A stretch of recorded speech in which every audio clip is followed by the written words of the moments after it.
우리를 사랑하시는 하나님, 오늘도 주의 사랑과 은혜를 받고 누리는 우리 모두가 하나님 앞에 정직한 마음으로 예배하며 하나님을 사랑한다 하는 고백에 합당한 삶을 살아가기 위하여 하나님의 능력과 역사하심을 구합니다.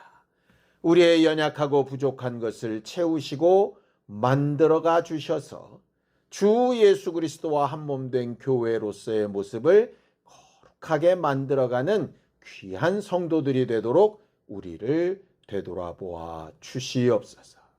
믿음으로 언금한 손길들 위에 복을 주시고 하나님이 우리를 사랑하사 행하신 모든 일들을 우리가 알고 고백하오니 우리의 일생 동안 하나님이 우리와 함께 하심으로 늘 담대하며 하나님이 주신 것으로 베푸고 나눌 수 있는 거룩한 성도들이 되도록 도와주시옵소서. 예수님의 이름으로 기도하였습니다. 아멘. 하나님의 말씀은 고린도전서 10장 14절에서 22절까지 말씀을 함께 합독하겠습니다. 고린도전서 10장 14절에서 22절까지 말씀입니다. 함께 읽습니다. 시작. 그런즉 내 사랑하는 자들아, 우상 숭배하는 일을 피하라. 나는 지혜 있는 자들에게 말함과 같이 하노니 너희는 내가 이르는 말을 스스로 판단하라. 우리가 축복하는 바 축복의 자는 그리스도의 피에 참여함이 아니며 우리가 떼는 떡은 그리스도의 몸에 참여함이 아니냐. 떡이 하나요 많은 우리가 한 몸이니 이는 우리가 다 한 떡에 참여함이라. 육신을 따라 난 이스라엘을 보라. 제물을 먹는 자들이 제단에 참여하는 자들이 아니냐. 그런즉 내가 무엇을 말하느냐. 우상의 제물은 무엇이며 우상은 무엇이냐. 무릇 이방인이 제사하는 것은 귀신에게 하는 것이요 하나님께 제사하는 것이 아니니 나는 너희가 귀신과 교제하는 자가 되기를 원하지 아니하노라. 너희가 주의 잔과 귀신의 잔을 겸하여 마시지 못하고 주의 식탁과 귀신의 식탁에 겸하여 참여하지 못하리라. 그러면 우리가 주를 노여하시게 하겠느냐. 우리가 주보다 강한 자냐. 우리 하나님은 우리를 사랑하셔서 우리와 늘 함께 하기를 원하시는 하나님이십니다. 하나님이 우리와 함께 하고 싶어 하셨기 때문에 아들을 육체로 보내셔서 우리를 구원하시고 예수를 맏아들로 우리를 하나님의 자녀로 삼아 주신 것이고요. 그 예수가 이 땅을 떠나신 이후에 또 성령을 보내셔서 우리와 늘 함께하고 계시다라고 하는 사실을 증거받으며 살게 하신 것이 바로 하나님이십니다. 그래서 신앙생활은 그 목적이 어디에 있느냐? 하나님과 함께하는 것에 있습니다. 그래서 내가 신앙생활을 잘하고 있느냐 그렇지 않느냐 하는 것을 우리가 검증해 보려면 내가 하나님과 함께하고 있다고 느끼고 있고 증거받으며 살고 있는가 하는 것이 매우 필요한 거죠. 우리가 기도하는 이유가 거기에 있습니다. 우리가 기도하는 것이 우리의 바라고 원하는 소망을 이루는 것도 분명히 있지만 기도하고 그 응답하시는 것을 체험하게 될 때 하나님이 나를 홀로 두지 아니하시고 함께하고 계시는구나 라고 하는 걸 깨닫게 되는 것이잖아요. 그래서 하나님의 아들이신 또 하나님이신 그 예수도 이 땅에 계실 때 아침부터 밤까지 계속해서 기도하는 일을 하셨던 겁니다. 왜냐? 예수도 아버지에게 나오셔서 이 땅에 계실 때 하나님과 늘 함께하고 계시다는 증거를 받으셔야 했거든요. 우리의 삶이 일생 살아가면서 하나님과 함께하고 있다는 증거를 스스로도 체험하고 남들에게도 증거할 수 있는 신령한 우리 모두가 되기를 예수님의 이름으로 축원합니다. 하나님과 함께하고 있다라고 하는 것을 다르게 표현한 말씀이 우리가 지난주에 봤던 너희가 내 안에 내가 너희 안에 라고 하는 그 말씀입니다. 그 요한복음 말씀을 많은 사람들이 이렇게 저렇게 해석합니다. 그가 내 안에 있다는 건 이름이 있다는 거고 내가 그 안에 있다는 건 그의 말씀대로 순종하고 있다는 거고 뭐 이렇게 설명하는데 물론 맞습니다. 근데 그렇게 복잡하게 설명할 필요가 없는 것이 그가 내 안에 내가 그 안에 라고 하는 말을 다른 말로 딱 한마디로 표현하면 한 몸이 되어 있다 이런 뜻입니다. 한 몸이 되어 있다. 그래서 신앙생활은 결국 예수 그리스도와 한 몸 되는 것을 연습하고 확인하는 삶이라고 생각하면 됩니다. 성경을 좀 볼까요? 로마서 12장 4절에서 5절입니다. 함께 읽습니다. 시작. 우리가 한 몸에 많은 지체를 가졌으나 모든 지체가 같은 기능을 가진 것이 아니니 이와 같이 우리 많은 사람이 그리스도 안에서 한 몸이 되어 서로 지체가 되었느니라 라고 이렇게 말하고 있죠. 교회는 뭐냐? 예수 그리스도를 머리로 둔 한 몸 된 지체들이다 라고 이렇게 말하고 있어요. 결국 신앙생활은 예수 그리스도에게 붙어서 한 몸 된 증거를 어디서 느끼는 거냐? 여러 사람들과의 관계에서 느끼는 겁니다. 우리가 자칫 잘못 착각하다 보면 교회를 마치 각각이 다 머리에 붙은 것이라고 착각하게 되기가 쉽습니다. 여러분 상상을 한번 해보세요. 우리 몸의 모든 지체들이 전부 다 머리에 직접 붙어 있다고 생각해 보십시오. 얼마나 징그러운가. 그건 제대로 된 몸이라고 보기 어렵지 않습니까? 물론 머리로부터 내려오는 명령이 다 끝까지 연결되어지긴 하지만 각각 붙은 부분들이 다르잖아요. 그러니까 자꾸 교회를 예수와 나로만 해석하면 안 되고요. 예수와 나와 함께 교회된 사람들이 연합된 것으로 봐야 하는 거예요. 그럼 여기 이제 문제가 있습니다. 그럼 내 몸에 붙어 있다고 다 내 몸이냐 하는 거죠. 우리가 입고 있는 옷이 내 몸에 직접 붙어 있죠. 특별히 이너웨어 같은 경우는 내 몸에 아주 찰싹 붙어 있지 않습니까? 그렇다 그래서 그 속옷을 내 몸이라고 말하지는 않습니다. 그렇죠? 또 어떤 경우는 내가 정말 필요에 의해서 주사바늘을 내 몸에 꽂고 있을 수도 있습니다. 링거 맞을 때요. 내 몸에 붙어 있고 연결되어 있다 그래서 그걸 내 몸이라고 말하지는 않습니다. 그러니까 내 몸에 붙어 있고 함께 있다고 다 내 몸은 아니라는 얘기인 거죠. 그래서 진짜 지켜야 될 내 몸인지 그렇지 않은 것인지 잘 분별할 필요가 있는 겁니다. 요한 1서에 보면 예수 그리스도를 함께 믿었다고 생각했던 사람들이 배도하는 일들이 많이 있었습니다. 초대교회 때요. 그때 같이 신앙생활했던 사람들이 막 큰 낙심에 빠졌어요. 같이 신앙생활하는 대단히 훌륭한 함께하는 형제 자매들이라고 생각했는데 저들은 왜 저렇게 떨어져 나가고 예수를 부인하고 저렇게 이상한 길로 가지? 라고 고민할 때 사도 요한이 뭐라고 얘기하느냐? 그들은 우리와 함께 있는 것 같았으나 실상은 함께하는 이들이 아니었다. 이렇게 얘기하는 거예요. 그러니까 몸처럼 보였는데 몸이 아니었다는 거죠. 이 말은 어떤 개별 교회를 얘기하는 거 아닙니다. 우리 교회에 있다가 다른 교회 가니까 저 사람은 우리 교회가 아니야 이런 얘기가 아니라 예수 그리스도의 교회를 말하는 겁니다. 그러니 우리가 예수 그리스도의 교회로서 우리는 한 몸 됐어 라고 한번 말하는 걸로 끝나는 존재가 아니라 내가 진짜 예수 그리스도에 계속 연결된 지체가 맞나? 라고 하는 걸 확인하고 내가 한 지체라고 생각했던 것들이 진짜 내 몸인가 확인해 보는 건 매우 중요한 일입니다. 진짜 내 몸이 아닌 것을 지키려고 진짜 내 몸을 끊어내는 미련한 선택을 하면 바보 아니겠습니까? 그렇죠? 그래서 예수 그리스도를 머리로 둔 한 몸 되는 것은 매우 중요한 일인데, 그렇게 한 몸 되었다 할 때 진짜 한 몸이 맞나? 나는 예수 그리스도에게 붙은 진짜 지체가 된 한 몸이 맞나? 스스로를 잘 돌아볼 필요가 있어요. 지난주에도 살짝 봤지만 그 중요한 내용이 어디에 있느냐? 창세기에 기록되어져 있습니다. 아담과 하와를 만드신 그 사건을 조목조목 보다 보면 굉장히 재밌습니다. 여러분 성경을 한번 볼까요? 창세기 2장 18절입니다. 함께 읽습니다. 시작.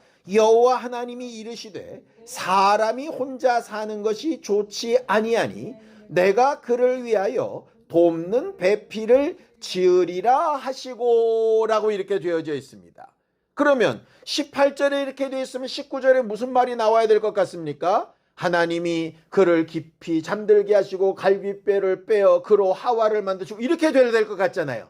그런데 내가 돕는 배필을 짓겠다라고 얘기하시고 그 다음 과정 19절이 뭐냐? 이렇게 되어 있습니다. 창세기 2장 19절 함께 읽죠. 시작. 여호와 하나님이 흙으로 각종 들짐승과 공중의 각종 새를 지으시고 아담이 무엇이라고 부르나 보시려고 그것들을 그에게로 이끌어 가시니 아담이 각 생물을 부르는 것이 그 이름이 되었더라 그랬습니다. 돕는 배필을 짓겠다라고 하시고 만든 게 뭐냐? 들짐승, 공중의 새 이런 것들이었습니다. 그래 놓고 그들을 아담에게 보이신 거예요. 그랬더니 아담이 내 몸입니다, 한 몸입니다 라고 이렇게 부르는 게 아니라 나와는 다른 존재라고 이름을 각각 계속 붙이는 거죠. 그러니까 하나님이 이들은 저가 자기가 한 몸 될 존재라고 생각하지 않는구나 라고 배제하시다가 그 다음 구절에 어떻게 하시느냐? 하와 만드는 이야기를 하시는 거예요. 그리고 나서 그 하와를 만들어서 데려다 보여주셨더니 창세기 2장 23절에 저는 내 뼈 중에 뼈요 살 중에 살이요 내와 한 몸이다 이렇게 말을 하는 거죠. 이 말이 얼마나 중요하냐면 이런 겁니다. 하나님이 만드신 수많은 상황이나 환경 가운데 내가 끝까지 지키면 내 몸이라고 해야 될 존재도 있고 함께하고 있기는 하나 실제로는 내 몸과는 달라서 선택해서 그 다음 순위로 바뀌어야 될 부분도 존재한다는 이야기예요. 짐승은 필요 없고 새들은 필요 없다는 얘기가 아닙니다. 다 필요하지만 한 몸 된 하와와는 분명히 수준차가 있다는 얘기죠. 이걸 우리의 과거의 삶으로 이렇게 비교를 해보면 이런 것도 예를 들 수 있습니다. 우리가 살아가다 보면 많은 이성들을 만날 때가 있잖아요. 이 사람은 이런 면에서 좋고 저 사람은 저런 면에서 좋고 이런 사람은 저 사람이랑 같이 결혼을 하면 어떨까, 저 사람이랑 결혼하면 어떨까 이런 생각들을 할 때도 있지 않습니까? 부모가 돼보면 이렇게도 짝져봐보고 저렇게도 짝져보고 하지 않습니까?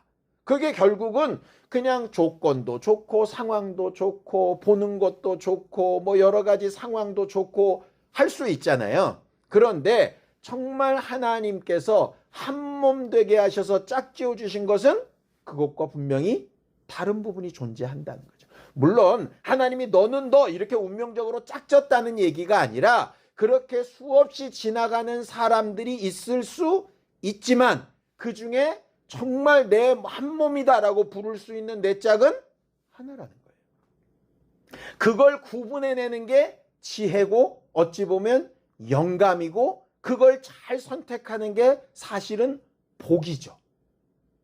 아담은 그런 지혜와 영감이 있었던 사람이었던 거예요. 그래서 하나님이 그를 귀하게 여기시고 그를 보존하려고 하셨던 거죠. 신앙생활하는 우리도 마찬가지라고 생각합니다. 우리 주변에 하나님이 주신 물질도 있고 여러 가지 상황도 있고 환경도 있고 또 우리 주변에 우리와 친하는 여러 사람도 있고 여러 가지 무슨 조직도 있고 여러 가지 기관들도 있겠지요. 그런 것들이 다 필요해서 그때그때 주셨을 겁니다. 그런데 그 모든 것과 끝까지 같이 갈 한 몸이냐 아니면 어느 순간까지 필요하다가 어떤 적절한 때에는 내가 놓아야 될 존재냐 하는 것은 잘 구분되어야지, 그게 구분되지 않으면 정작 놓아야 될 걸 놓지 못하고 놓지 말아야 될 걸 놓쳐버리는 미련한 일을 하게 될 수도 있다. 예를 들면 이런 겁니다. 예수 앞에 두 가지 선택이 있었죠. 십자가에 달려 죽고 부활하시는 하나님의 계획이 있고, 그 앞에 주여 그리하지 마옵소서, 그럴 일은 절대로 없습니다라고 사랑을 고백하는 사람들의 고백이 있습니다. 예수를 사랑하는 그 제자들이 필요 없었습니까? 필요하셨어요. 예수가 죽고 부활하신 이후에도 그 제자들은 필요합니다. 그런데 적절한 순간에 그들의 고백과 그들의 사랑 고백을 좀 끊고 하나님의 약속과 명령하신 것을 선택해야 되는 존재가 필요하잖아요. 영원토록 끝까지 가야 될 존재가 있고 중간중간에 내가 놓거나 잡아야 될 존재가 분명히 존재한다는 거죠. 그걸 일종으로 따지면 가치관입니다.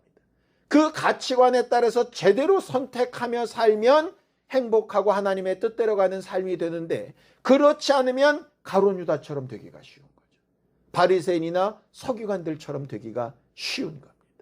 얼마나 처참합니까? 그래서 우리가 날마다 때마다 계속해서 우리에게 물어야 될 것은, 나는 진짜 나와 한 몸 될 것과 같이 가고 있는 존재인가? 아니면 그렇지 않은 존재를 그렇다고 착각하고 있는 것은 아닌가 생각해 봐야 되는 거죠. 서론이 길었는데 오늘 본문에서는 뭐에 대해서 얘기하느냐? 우상 숭배에 대해서 이야기를 합니다. 보통 추석 명절이나 설 명절 때가 되면, 저도 이제 목사인지라 여러분들을 경계하기 위해서라도 우상 숭배에 대한 설교들을 하게 됩니다. 그러다 보면 예전에 저도 마찬가지고 듣는 여러분들도 비슷할 거예요. 나는 우상 숭배랑 상관없는데, 내가 우리 집에서 제사를 드리는 것도 아니고, 응? 어디 다른 종교에 가서 어떤 제단 앞에 가서 어떤 이제 형상 앞에 가서 머리를 숙이거나 절을 하거나 그러는 것도 아닌데, 이 말씀은 나와 이제 무관한 존재야 이게. 이렇게 생각하기가 쉽거든요. 과연 정말 그럴까?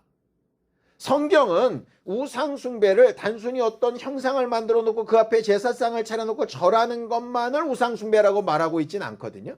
오늘 본문을 다시 한번 돌아가 봅시다. 고린도전서 10장 14절에서 15절입니다. 함께 읽죠. 시작. 그런즉 내 사랑하는 자들아, 우상 숭배하는 일을 피하라. 나는 지혜 있는 자들에게 말함과 같이 하노니 너희는 내가 이르는 말을 스스로 판단하라, 이렇게 되어 있어요. 이걸 쉬운 성경으로 바꾸면 어떻게 되느냐? 예수 믿고 있는 고린도 교회에게, 고린도 교인들아, 너희들은 우상 숭배하는 일을 피해라.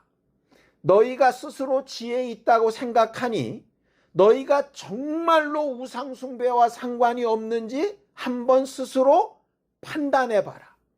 쉽게 난 무관해 이렇게 하지 말고 한번 생각해봐라, 이런 말씀이에요. 그러니까 오늘도 우리가 이 말씀을 받았으니까 나는 제사도 우리 집안에 없고 어디 시골 내려가서 어떤 무덤에 가가지고 제사상을 차려놓고 절하지도 않고 하니 나는 우상숭배와 무관해 라고 생각하기 쉬운데 한번 생각해보라 라고 하는 거죠. 성경에는 우상숭배를 언급할 때 항상 같이 따라붙는 죄들이 있습니다. 되게 신기해요. 그게 대부분 이런 거예요. 자, 고린도전서 6장 9절에서 10절입니다. 함께 읽죠. 시작. 불의한 자가 하나님의 나라를 유업으로 받지 못할 줄을 알지 못하느냐. 미혹을 받지 말라. 음행하는 자나 우상 숭배하는 자나 간음하는 자나 탐색하는 자나 남색하는 자나 도적이나 탐욕을 부리는 자나 술 취하는 자나 모욕하는 자나 속여 빼앗는 자들은 하나님의 나라를 유업으로 받지 못하리라 라고 이렇게 되어 있어요. 이 모든 죄들이 여러 가지 같은데 실상은 하나입니다. 나중에 다시 한번 잘 살펴보시면 이런 거예요. 자기 게 아닌데 자기 거인 것처럼 착각하는 경우, 그거를 우상숭배, 음행, 간음, 도덕질, 참하는 것 이렇게 되어져 있어요. 결국 무슨 얘기냐? 내 것이 아니면 취하면 안 되잖아요. 이건 언젠간 버려야 되는 거잖아요. 내 거면 끝까지 지켜야 되는 거잖아요. 우상숭배를 말씀하실 때 늘상 기준이 되는 게 뭐냐면 진짜 네 거냐 아니냐는 거예요. 아까 하나님이 이렇게 말씀하십니다. 우상숭배하지 말아라. 이 말은 나만 섬겨라 이 얘기예요. 왜냐? 내가 진짜 너희 하나님이다. 그런데 나 말고 다른 신을 네 하나님이라고 착각하면 네 하나님이 아닌데 네 하나님이라고 인정하는 것 자체가 결국 뭐다? 우상숭배다 이렇게 되는 거예요. 근데 우리가 왜 내 것이 아닌 걸 내 것이라고 착각할까요? 욕심 때문입니다. 내 게 아니면 내 게 아니라고 인정하면 되는데 내 거였으면 좋겠는 게 굉장히 많이 있어요. 여기서 내 거라고 하는 것의 그 개념이 뭐냐면 내 몸이라는 말입니다. 아담이 하와를 부를 때 뼈 중에 뼈, 살 중에 살 이게 뭐냐면 진짜 내 거. 나머지 피조물들은 나한테 맡겼지만 본래 내 거 아니고 하와는 원래 내 거 이렇게 된 거예요. 그런데 아담이 죄를 짓고 나서 어떻게 됩니까? 진짜 내 거를 내 게 아니라고 얘기를 하는 거예요. 하나님이 주신 저 여자 때문에 내가 망했습니다. 이렇게 얘기하잖아요. 그 여자는 나예요. 다른 사람이 아니라고. 그러면 내가 잘못됐습니다. 이래야 되는데 나랑 그 사람을 분리해내거든요. 진짜 나를 쪼개낸 것과 마찬가지예요. 그러니 죄인 거죠. 그러니까 죄는 간단합니다. 내 것인데 그걸 내 게 아니라고 하는 게 죄고 내 게 아닌데 그걸 내 거라고 하는 게 죄입니다. 그러니까 내가 죄인지 아닌지를 살펴보려면 간단해요. 이게 진짜 내 거냐? 아니냐 하는 거죠. 내 거면 무슨 희생을 치러서라도 지켜야 되는 겁니다. 내 게 아니면 내 게 아닌 걸 위해서는 내 거를 굳이 희생할 필요가 사실 없는 거예요. 그렇죠? 우리가 지난주에 배웠는데 하나님을 사랑하면 그러니까 하나님과 내가 한 몸이라고 생각하면 내 이웃을 사랑하래요. 그와 한 몸이 되래요. 왜? 그도 하나님과 붙은 한 몸이니까. 그렇게 얘기하시는 거거든요. 결과적으로 그를 위한 희생이 아니라 결국은 그게 나를 위한 일이라는 얘기예요. 왜? 내 몸이니까요. 부모가 자식을 위한 일을 자식 위한 나의 희생이라고 잘 받아들이지 않는 것과 마찬가지인 겁니다. 진짜 사랑은 뭐냐? 결국 한 몸 된 걸 인정하는 거예요. 우상숭배를 오늘 본문에서 설명할 때 우상숭배하는 것과 유사한 개념으로 뭘 얘기하느냐? 구약의 제사 드리는 것과 성찬식을 얘기하거든요. 그렇죠? 한번 읽어볼까요? 자, 고린도전서 10장 18절입니다. 함께 읽죠. 시작. 육신을 따라 난 이스라엘을 보라. 제물을 먹는 자들이 제단에 참여하는 자들이 아니냐 그랬어요. 하나님 앞에 제사 음식을 차려놓고 함께 먹고 나누는 것이 결국 하나님과 한 몸 되었다는 증거다. 이 말이에요. 자, 성찬식도 마찬가지죠. 고린도전서 10장 16절입니다. 함께 읽죠. 시작. 우리가 축복하는 바 축복의 자는 그리스도의 피에 참여함이 아니며 우리가 떼는 떡은 그리스도의 몸에 참여함이 아니냐라고 이렇게 말씀하고 있어요. 결국 성찬식은 하나님과 한 몸 되었다라고 하는 증거가 된다라고 하는 거죠. 이 말이 뭡니까? 우리가 결혼 제도를 만드신 하나님 이렇게 말씀하세요.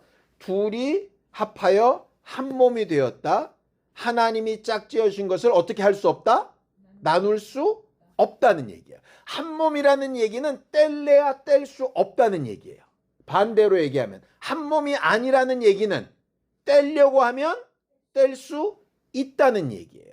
그러니까 우리가 어떤 대상을 볼 때 저건 나랑 절대로 분리할 수 없어 라는 얘기는 한 몸이 됐다는 얘기고요. 나는 이거를 떼려고 맘먹으면 뗄 수 있어. 뗄 필요가 있을 때는 떼야 돼. 그러면 한 몸이 아니라는 얘기입니다. 우상숭배는 뭐냐? 내 몸이 아닌데 뗄래야 뗄 수 없다라고 착각하는 거죠.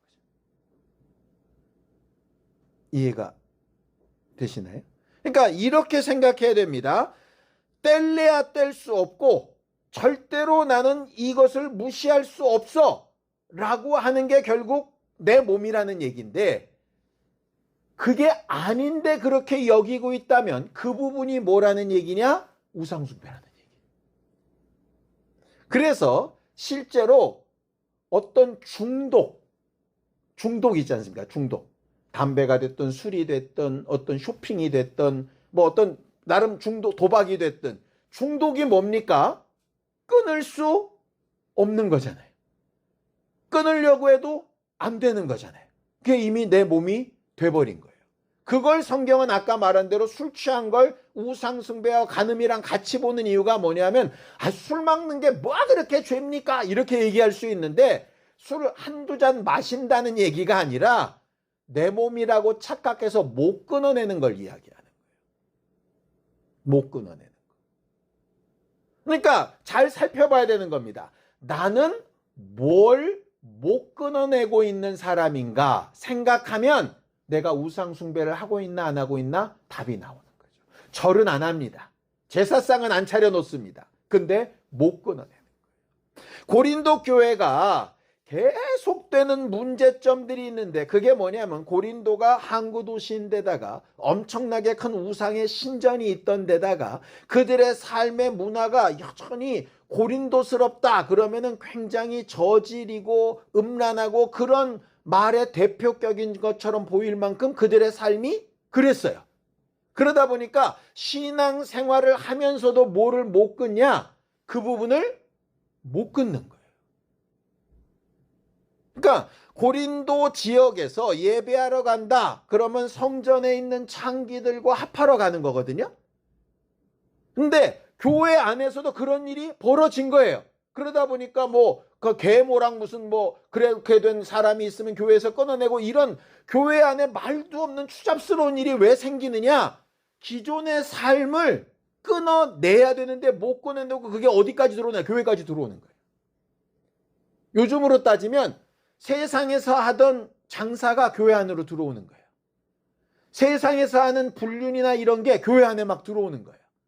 세상에서 막 당파 짓고 자기들끼리 서로 막 왕따 시키고 이런 게 교회 안으로 막 들어오는 거예요. 그런데 그게 우리 안에 존재하는데도 그게 자기 몸인 것처럼 못 끊어내는 거예요. 그걸 성경은 뭐라고 부르느냐? 우상 숭배라고 부르는 거예요. 그러니까 끊어낼 걸 끊어내고 끊어내지 말아야 될 걸 끊어내지 말아야 되는데, 엉뚱하게 끊어내지 말아야 될 걸 끊고 끊어내야 될 걸 못 끊어내고 있는 상태인 거죠.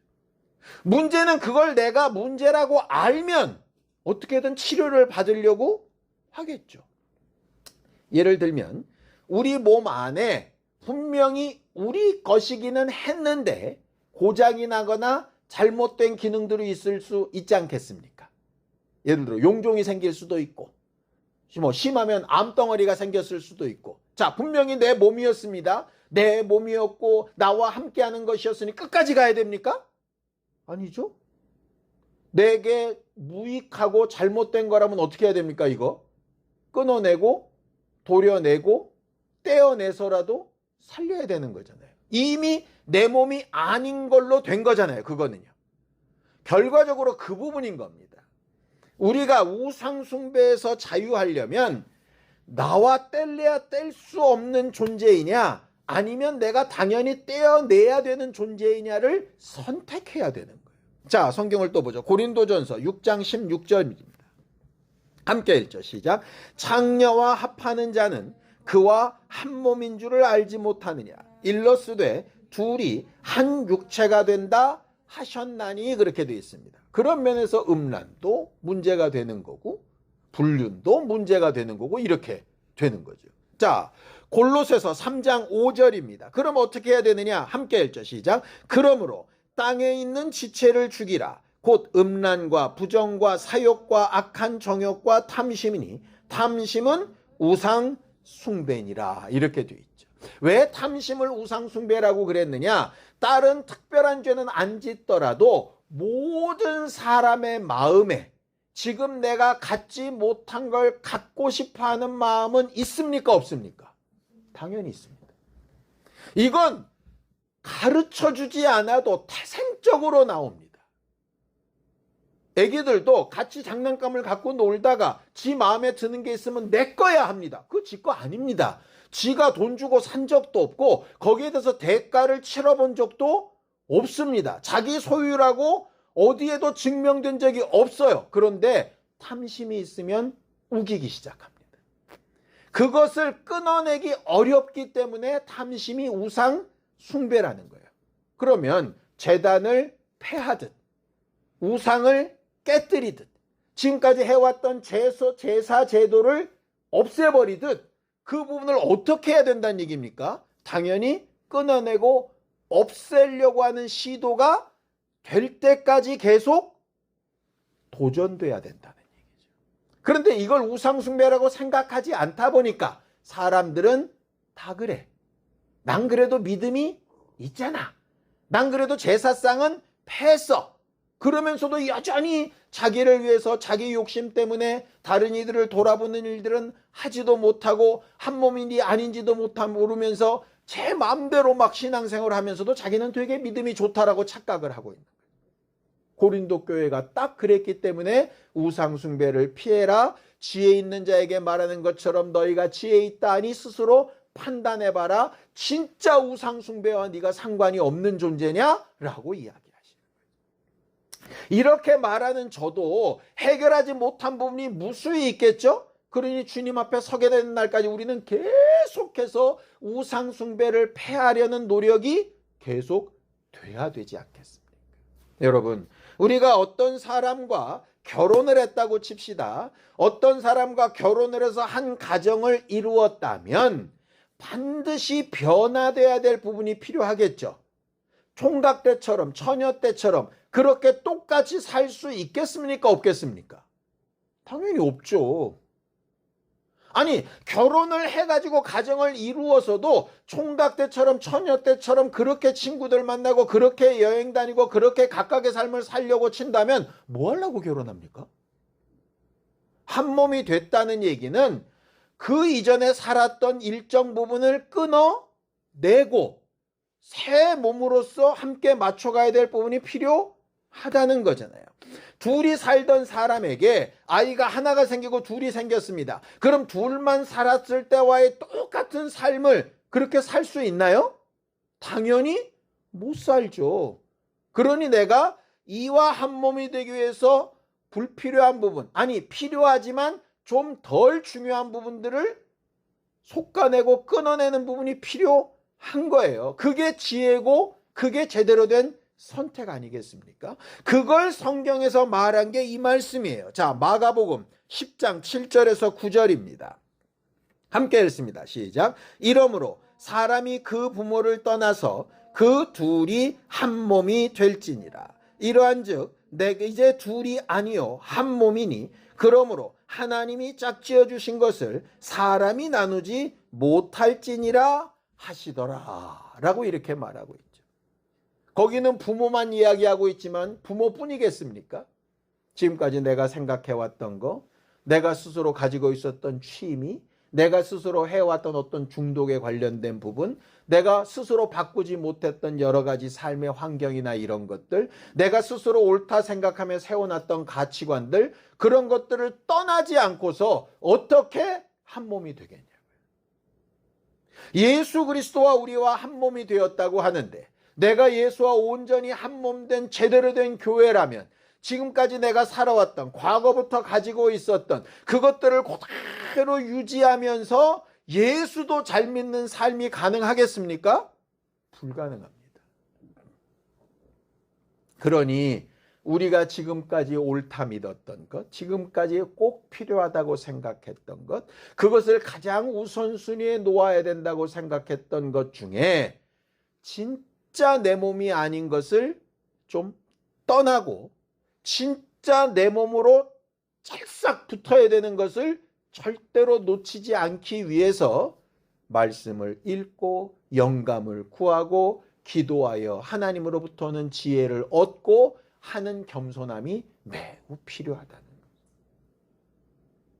올 한 해 우리는 서로 돌아보는 교회다운 삶을 꿈꾸면서 살아갑니다. 교회다운 삶이 다른 말로 하면 한 몸 된 삶 아닙니까? 나와 함께하게 하신 사람들이 나와 한 몸이라면 그 함께하는 사람을 위해서 나는 뭘 떠나보내야 되지? 생각해 봐야 되는 겁니다. 우리가 계속 연습하고 있는데 다른 사람들을 돌아보고 연락하고 한 번쯤 생각하고 대화를 걸어보고 하려면 뭐가 필요하냐? 어찌됐든 내 스스로 쓴 시간을 떠나야 되고 내가 하려고 했던 일을 좀 접어야 되고 하지 않았던 일을 하려고 하는 수고를 시작해야 되고 하는 일이 필요합니다. 내가 하고 싶은 대로 지금까지 살아왔던 걸 그대로 살면서 그 일까지 할 수 있다면 좋겠지만 그렇지 않기 때문에 마치 두 손밖에 없는 사람이 두 개 중에 다른 하나를 제대로 집으려면 하나를 놔야 되는 것처럼 진짜 내 몸이 어떤 것이고 나와 한 몸으로 끝까지 지켜야 될 존재가 무엇이냐 하는 것에 대해서 잘 고민하고 선택하는 지혜와 영감이 필요하다는 거죠.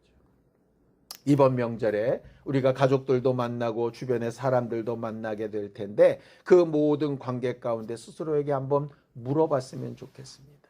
나와 한 몸 되어 절대로 뗄래야 뗄 수 없고 분리될 수 없는 존재는 누구이고 어떤 경우에는 내가 그 관계나 그런 상황은 좀 내가 접고 내려놔야 되겠구나 라고 생각해야 되는 것은 무엇인지 분별할 수 있는 지혜와 영감이 있어서 우리가 살아가는 동안에 하나님의 뜻에도 합당하고 우리에게 주어진 역할에도 합당한 그런 교회로서의 삶을 만들어가는 우리 모두가 될 수 있게 되기를 예수님의 이름으로 축원합니다. 함께 기도하시겠습니다. 하나님 아버지, 하나님께서 우리 모두를 도우시고 인도하셔서 우리는 우리의 삶 가운데 혹 우상 숭배하고 있는 것은 아닌지 우리 자신을 잘 생각해보고 돌아볼 수 있게 되기를 원합니다. 어쩔 때는 내 꿈이, 내 소망과 내 목표가 때로는 내가 스스로 옳다며 살아왔던 방식이 또 내가 가치를 두고 우선순위에 되었던 여러 가지 일들과 관계가 정말 나와 한 몸 된 것인지 아니면 어떤 경우에 필요하고 내려놓은 이후에 진짜 한 몸 된 관계와 일을 위하여 선택하며 결정해야 되는 일인 것인지 우리 자신을 잘 돌아볼 줄 알게 하여 주셔서 하나님께서 우리에게 맡기신 일들을 감당하며 제대로 된 몸을 이루어가며 하나님을 기쁘시게 하는 신령한 사람들이 될 수 있도록 우리와 함께 하시고 인도하여 주시옵소서. 하나님, 우리의 눈을 여시고 마음과 생각에 분별력을 더하여 주셔서 하나님이 우리에게 맡기시고 허락하시고 명령하신 한 몸 된 일들이 무엇인가 잘 분별하게 하여 주시고 우리가 무엇을 내려놓고 무엇을 선택하며 어디를 떠나고 어디를 향하여 살아가야 하는지 우리를 잘 주님의 손에 맡겨 순종하며 성공된 신앙생활을 감당하는 우리 모두가 되게 역사하여 주시옵소서. 예수님의 이름으로 기도하였습니다. 아멘. 이제는 우리를 구원하신 주 예수 그리스도의 은혜와 하나님 아버지의 극진하신 사랑과 성령님의 감동하시고 함께하시고 역사하시는 분명한 증거가 한 몸 된 증거를 날마다 찾아가며 내 몸이 아닌 것을 잘 떠나가 보려고 도움을 요청하는 우리 모두 위에 이제로부터 영원까지 함께 있을지어다. 아멘.